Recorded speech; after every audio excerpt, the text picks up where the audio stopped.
We talked about the real estate cycle here in Orlando, right? We talked about a residential real estate what? Business, right? All right, what else did we do? We did commercial real estate investing business, right? We talked about how you can make your IRA work for you. We showed you how to use your IRA sometimes and even bring other investors in, right? So what's missing? Properties. He's like, properties. No, we got properties. Don't worry, I'll show you properties. Money. Somebody said it, right? There's more money. Because think about it. Some of you guys here have already told me while we were out here, hey, look, man, I got 200,000 or I got 500, I got this.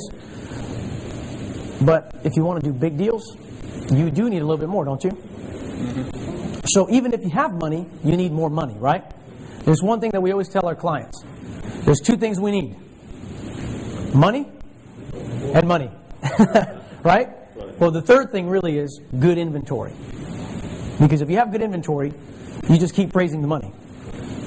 You see, the big problem with the residential model, and don't get me wrong, I love residential, my partners are there.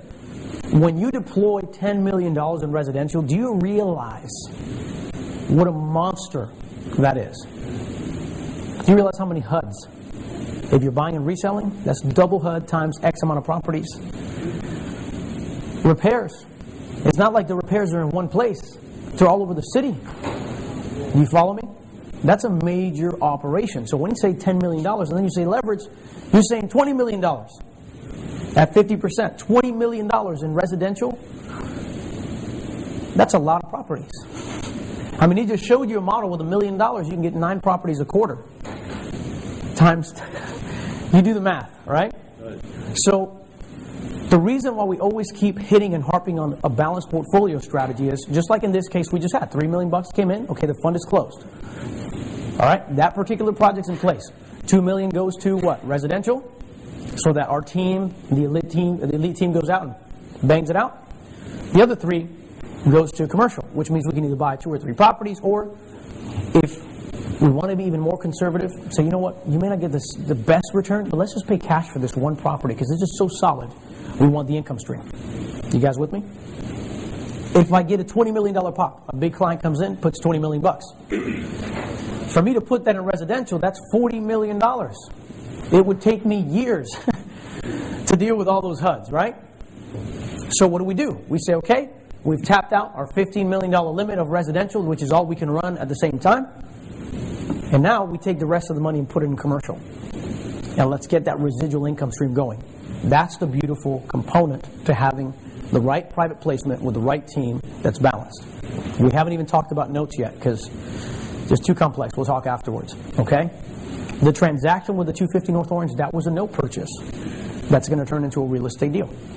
We bought a note at a fraction of the cost because we wanted the building. Okay? So that's a whole other strategy. The key here now is you have money, but you need more what?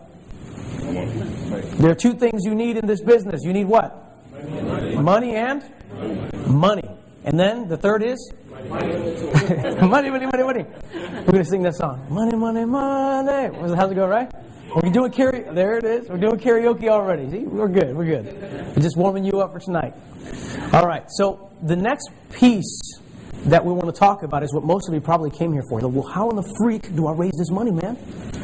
These people keep talking about millions and millions and millions and millions of dollars. I just want a piece, man. Right? Just give me 500,000. Right? So here's how you do it. First and foremost, what did I tell you before through the private placement?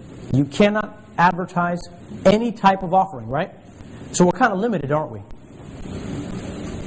We really are. I just can't put something in the newspaper and say, hey, 12% return, preferred return. Run, right?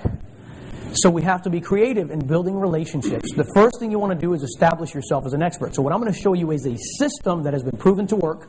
I will tell you right now that I have we've struggled to put something like this together. This was not easy. So what I'm sharing with you is my sweat, blood, and tears. Okay? Some of you got emotional. I know I did. All right, check it out. Here's what we do. It's how to find private investors.